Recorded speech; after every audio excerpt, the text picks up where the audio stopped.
দেখছেন নিউজ 18 বাংলা, আপনাদের সঙ্গে রয়েছে আমি সোনিয়া। শুরুতে নজর রাখবো আসছে মা ভাসছে গা। ৭৮-এর পর এত বড় বন্যা দেখল বাংলা। ডিভিসির ছাড়া জলে জল যন্ত্রণা, প্লাবন পরিস্থিতিতে খাবার ও পানীয় জলের যোগানে টান, গৃহবন্দী হাজার হাজার মানুষ। অনেকের ত্রাণ শিবিরে দিন গুজরান। বৃষ্টি কমলেও দুর্ভোগ চরমে। প্রশাসনের তরফে যুদ্ধকালীন তৎপরতায় চলছে কাজ। দুর্গম এলাকায় ত্রাণ ও পুনর্বাসনে সমস্যা।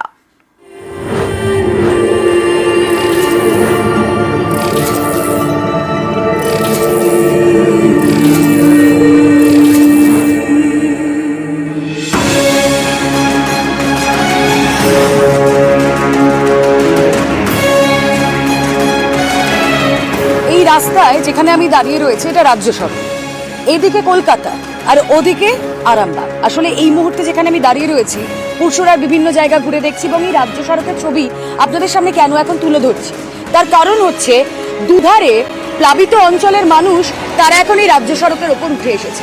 ছবিটা দেখলে বুঝতে পারবেন রাজ্য সড়কের ধারেই তারা এক ফালি সংসার পেতেছেন। হ্যাঁ, অবশ্যই সেটা পরিস্থিতির চাপে পড়ে। এখানেই চলছে রান্নাবান্না, আমরা দেখছি গ্যাস, ভাতের হাঁড়ি, কড়াই সমস্ত কিছু নিয়ে তারা এখানেই রয়েছেন। এখানেই তাদের রান্নাবান্না চলছে, এখানেই চলছে তাদের দিন গুজরান। এটাকেই অস্থায়ী বাসস্থান বানিয়ে ফেলেছেন তারা, এখানেই দিন কাটছে। এখানেই আজ 4 দিন রয়েছি। বাড়িঘরের কি অবস্থা? বাড়িঘরে এমন অবস্থা, এখন ঢোকা যাবে না, এখন 1 মাস যাও, সব কোনো তলিয়ে গেছে, সব ভেঙে। 1 মাস ঢোকা যাবে না? না, এমন জল দাঁড়িয়ে আছে। আর এই বাজার হাট দোকানপত্র সেগুলো এই যা দিচ্ছে টুকটাক করে কোনো রকম আলু ভাত করে খাওয়া হচ্ছে। বাজারে রাখতে যা দিচ্ছে সেটুকু নিয়ে প্রায় 4 দিন কাটছে এখানেই। হ্যাঁ, রাত এখানেই কাটছে,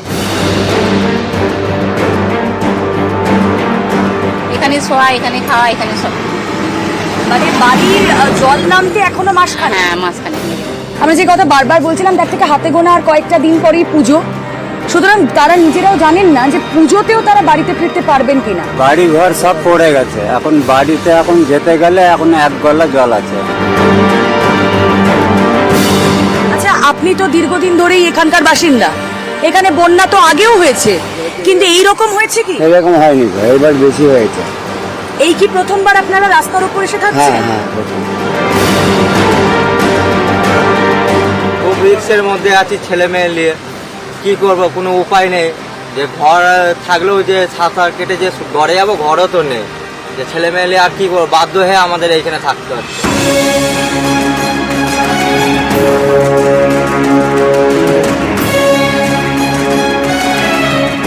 আসলে বিপদটা বোধ হয় তাদের সর্বকুলেই। যার দুকুল যায় তার কি সত্যি দুর্গাপুজো নিয়ে কিচ্ছু এসে যায়?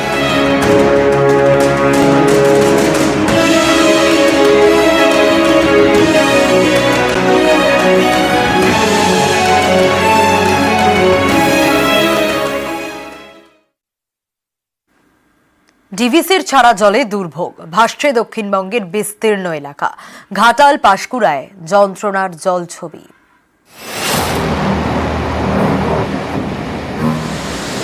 ডিভিসির জলে ফুঁসছে নদী, দক্ষিণবঙ্গের বিভিন্ন জেলা ভাসছে।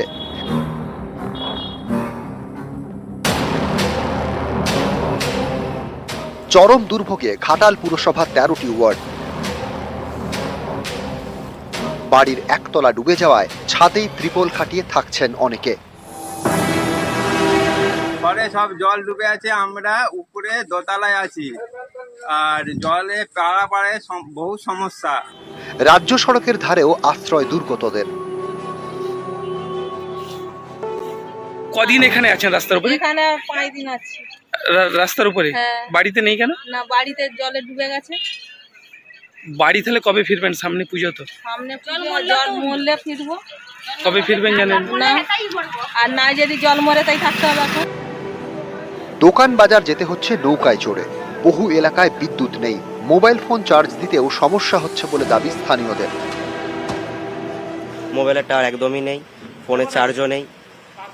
বাজারে এসে আমাদের ওপারে নদীর ওপারে চার্জ দিতে হচ্ছে। পাশের জেলা পূর্ব মেদিনীপুরের পাঁশকুড়াতেও জল দুর্ভোগ। 1 এবং 9 নম্বর ওয়ার্ডের বেশিরভাগ এলাকায় এখনো হাঁটু সমান জল, কোথাও কোথাও বাড়ির একতলা সমান জল। ত্রাণ নিয়ে ক্ষোভ বাসিন্দাদের। কিছুই দিচ্ছে না, এই তো ফেরত যাচ্ছে। এসেছিলেন, সে তো আসেনি, তো ভেতরে আসেনি, বাঁধ থেকে চলে গেছে ফেরত। নিউজ 18 বাংলা। দক্ষিণবঙ্গের বিস্তীর্ণ এলাকা জলমগ্ন, দুর্গতদের পাশে প্রশাসন, ত্রাণ নিয়ে দুর্গতদের পাশে জনপ্রতিনিধিরা। দুর্গতদের জন্য তৈরি হয়েছে ত্রাণ শিবির।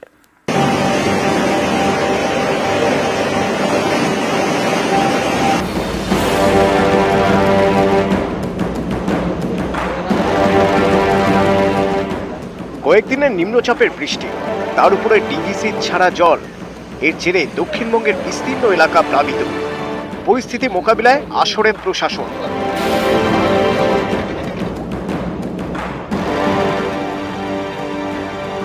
পশ্চিম মেদিনীপুরের ঘাটাল জুড়ে এখন শুধু জল আর জল।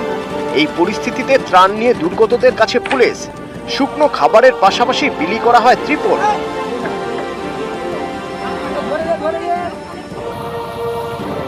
ঘরবাড়ি জলে ডুবেছে, ঘাটালের অনেকেরই এখন ঠিকানা হয়েছে রাস্তা। ত্রিপল খাটিয়ে কোনো রকমে থাকতে হচ্ছে।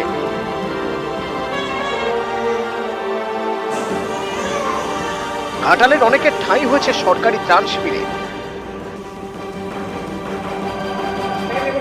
বন্যায় আমাদের ঘর ডুবে গেছে, ঘরের ভিতরে 1 কোমরের বেশি জল, সেখানে থাকা যায়নি। এখানে আমাদেরকে নিয়ে আসা হয়েছে, এখানে ঠিকঠাকই আছে, এখানে এখন কোনো অসুবিধা নেই। এই যে আমাদের এখানে সাহায্য করা হচ্ছে। তাই এখানে 10-12টা ফ্যামিলি উঠে এসেছে বাচ্চা সহ। তো আমরা শুকনো খাবার দিয়েছি, তিরপল দিয়েছি, আর প্রত্যেক দিন এরকম খিচুড়ি আর হচ্ছে যে নয়তো ভাত এরকম ভাবে মানুষকে খাওয়াচ্ছি। একই ছবি পশ্চিম মেদিনীপুরের ডেবরায়। এখানে ত্রাণ নিয়ে দুর্গতদের পাশে মহকুমা শাসক।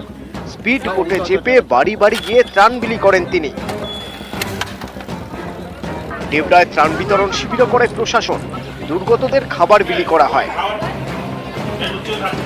যে আমাদের ত্রাণ সামগ্রী আছে যথেষ্ট আমরা পৌঁছানোর জন্য চেষ্টা করছি। তার সঙ্গে যেখানে সম্ভব হয়, যেখানে আপনারা এখন পিছনেও দেখতে পাচ্ছেন, এখানে আমরা সেন্ট্রালি একটা কমিউনিটি কিচেন বানিয়েছি। কমিউনিটি কিচেন বানিয়ে আমাদের এখান থেকে আর 5-6টা জায়গাতে আমরা ডেলিভারি করছি। সব জায়গায় চাল, ডাল, মশলাপাতি, পেঁয়াজ, আলু পাঠানো হয়েছে। এছাড়াও আমি নিজের তরফ থেকে আমি যথাসাধ্য চেষ্টা করব যে অন্তত 10,000 প্যাকেট মানুষের মধ্যে যদি বিতরণ করা যায়, সেটা আমি দেখছি, সেটা আমি দায়িত্ব নিচ্ছি। পশ্চিম মেদিনীপুরের কেশপুরে ত্রাণ নিয়ে হাজির আরজি করে জুনিয়র ডাক্তাররা। শনিবার থেকেই তাদের কর্মবিরতি উঠেছে। এদিন সকালে আরজিকর থেকে কেশপুরের উদ্দেশ্যে ত্রাণ নিয়ে তারা রওনা দেন। কেশপুরের স্বাস্থ্য শিবিরের পাশাপাশি ত্রাণ শিবিরও চালু করেন তারা।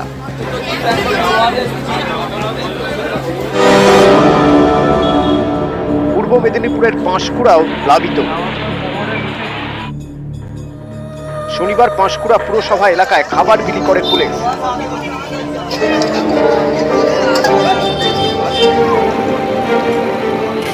হুগলির খানাকুলে ত্রাণ নিয়ে দুর্গতদের কাছে জেলা পরিষদের কর্মাধ্যক্ষ সুবীর মুখোপাধ্যায়।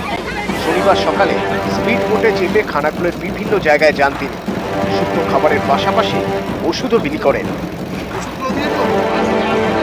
নিউজ 18 বাংলা।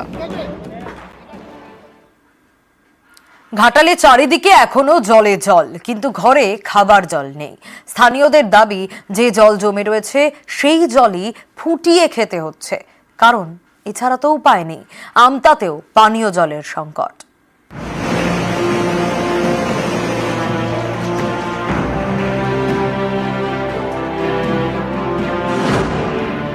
রাস্তায় জল, ঘরে জল, চারদিকে জলে জল, কিন্তু খাবার জল নেই।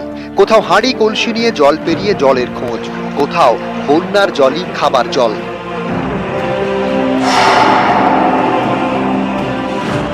আমাদের জল টল একবারে খেতে পাইনি, আমরাই খেতে পাইনি। জল চারদিকে জলে যেমন থই থই করছে, আমরা এই জলকেই খেয়েছি। কি করব, উপায় নাই। কয়েকদিনের বৃষ্টিতে নদীগুলি ফুলে ফেপেই ছিল, তার উপর রেকর্ড পরিমাণ জল ছেড়েছে ডিভিসি। এতেই জলমগ্ন ঘাটাল।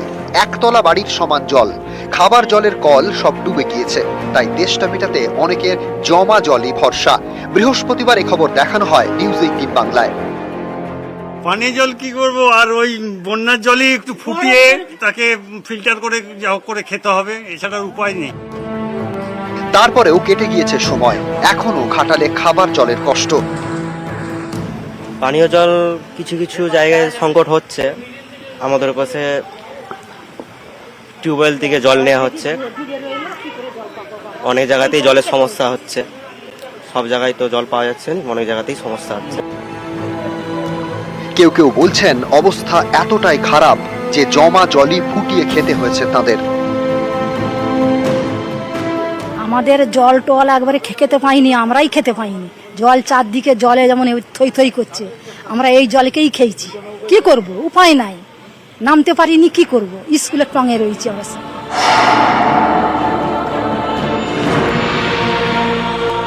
প্লাবিত হাওড়ারও বিস্তীর্ণ এলাকা। মুন্ডেশ্বরী নদীর জলে ভাসছে আমতা 2 নম্বর ব্লক। জলমগ্ন 9টি পঞ্চায়েতের 50 থেকে 55টি গ্রাম। এখানেও খাবার জলের সংকট। জল পেরিয়ে হাঁড়ি কলসি নিয়ে যেতে হচ্ছে খাবার জলের সন্ধানে। প্রায় 2 কিলোমিটার দূর থেকে আনতে হচ্ছে খাবার জল। বাড়িতেও জল ঢুকে গেছে, একদম পাচ্ছি থপাচ্ছি, আসতেও পাইনি, যেতেও পাইনি, লোকও নেই, যাও না। পানীয় জলও কিছু নেই। কত থেকে জল আনতে হচ্ছে? এই তো শিয়াগুড়ো মোড় দিকে নিয়ে যাচ্ছি।